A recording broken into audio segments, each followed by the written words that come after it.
You've got just a few seconds to make your pitch memorable and stand out when you're pitching to investors. And I've seen hundreds of pitches, and many entrepreneurs miss out on key critical elements in their pitch and presentation that make their presentations fall flat and ultimately end up being forgettable. In this video, I'm going to talk through some of the things to make your presentation stand out, make sure you're in front of the pack. The most important thing you can be doing to make your pitch stand out is preparation. So many startups don't really prepare and don't rehearse their presentations.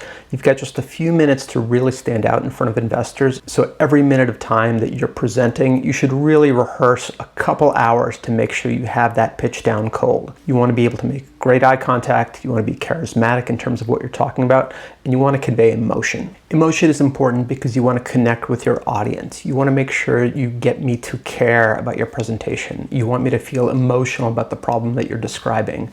A lot of entrepreneurs walk through their problem and their solution, their business plan, and ultimately it's a snooze fest. You're not getting me emotionally connected with your problem, with your vision, with your company, and why it's going to change the world. You want to speak deeply and passionately about the problem. You want to connect emotionally with your audience and make sure that you're getting them to care about the things that you care about.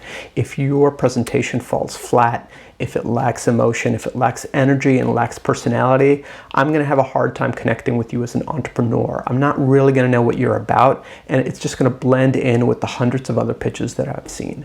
You want to make sure you're connecting with your audience, you're making great eye contact, and you're really getting through to the people in the room. By making great eye contact, you can see when they're really paying attention or if they're checking their iPhone for the latest message and Twitter update.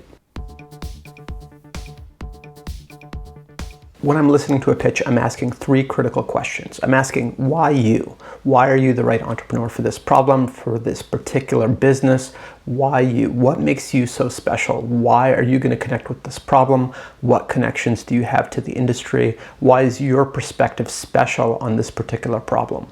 The second question I'm asking is, why now? Why is now a good time in history? What is special about this idea placed in today's economy, today's changing world, today's economics, today's technology? Most ideas aren't just about the great idea, it's about that great idea timed well with a market that's ready to receive it, timed well with an entrepreneur that's passionate about a particular problem. The third thing I'm looking for is what makes this special? What makes this idea unique and special and interesting to compete with the hundreds of other ideas and companies that are trying to make a difference and trying to get out in front of folks? Many entrepreneurs make the mistake thinking that investors will really care about their novel idea or their inventive approach.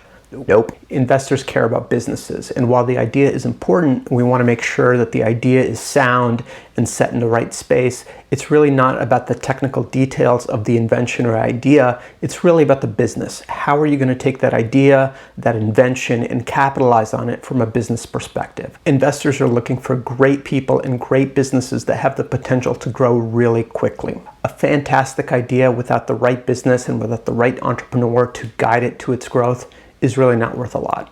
There's a ton of examples of slide decks and presentations and what to put on them and how to design them, so I'm not going to go through all the details of that, but there are 9 things that Sequoia Capital recommends you put on your slide decks, and I happen to agree. Number 1, explain the problem. How big is the problem? Who does the problem impact? And how bad is the problem? Make me feel emotionally how bad this problem is. Put me in the shoes of the people who experience the problem. Talk me through the solution. What is your approach to the problem? How are you solving it differently than it's been solved before? And what makes your solution unique in the market? Number 3, and I mentioned this before, why now? Why is now a really good time for this product or the solution to exist?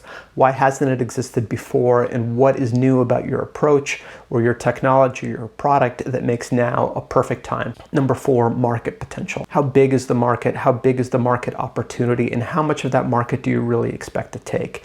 Number 5, competitors. Who else is out there? Companies always have competitors, so don't leave this out. It's important to identify what human behaviors you're looking to change and what competes with those behaviors today. Number 6 is the business model. Doesn't necessarily need its own slide, but explain to me how your company will eventually make money. Is it a SaaS business? Is it an advertising business? Are you selling direct to consumer? Help me understand the business. Number 7 is team. Most investors want to invest in a really seasoned team, ideally experienced entrepreneurs, but even if you're not an experienced entrepreneur, help paint a picture why you've put together some of the best people and the best team that collectively can go solve this problem. Number 8 is the financials. I want to understand the financials of the business, where you're going, where you've been from a financial perspective, and what your expectations are year over year. Part of that may be the ask as well. And so lots of entrepreneurs actually leave out what they're raising or why they're talking to investors. It's important to put that out on the table. Just say what you're looking to raise and make sure that your financials and your projections back it up. And last, but certainly not least, what is your vision of the company? If you project forward 5 years, what does your company become? Make me get excited about where your company's going and where you're going to be in 5 years. If I can get excited as an investor in terms of what your vision is, I'm more likely to want to be part of that vision. And if I want to be part of that vision, you're already halfway there. Now, those are the basics, and you may be tempted to want to put in a lot more information into your deck. Don't. The purpose of your initial pitch deck is to get a second conversation. You want investors excited about your business. You want them leaning into the conversation. You want them asking good questions, but you don't want to write a book. You don't want to have a 60-page or 100-page presentation to walk through with tons and tons of details. You want the investors leaning in and asking those questions. So you want to have good fundamentals about your business, good problems, good solution, good team, good financials, but you don't want to say too much. It's okay to have your own slides, your notes, your own backup information in case people ask you questions so you can pull them up and look prepared, but don't necessarily include all that extra information in your core deck and presentation.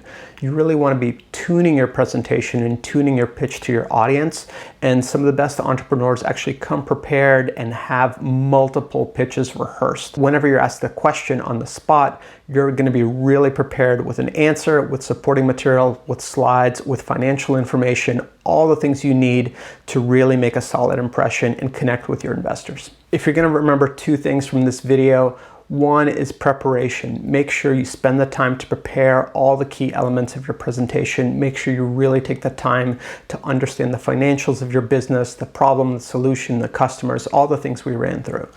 The second thing I want you to take away is to connect emotionally. Tell a story, get people excited, get passionate about the problem, get people to lean into the solution, get people excited about the problem that you're solving and why you're solving it. If you can connect with people emotionally, they'll connect with you. If you like this sort of video, please subscribe. It helps the channel, it helps Google understand what types of people like this type of content, and it helps me grow an audience and connect with more entrepreneurs looking to change the world through amazing software. Let's build something awesome. I'm Raiz. Until the next one.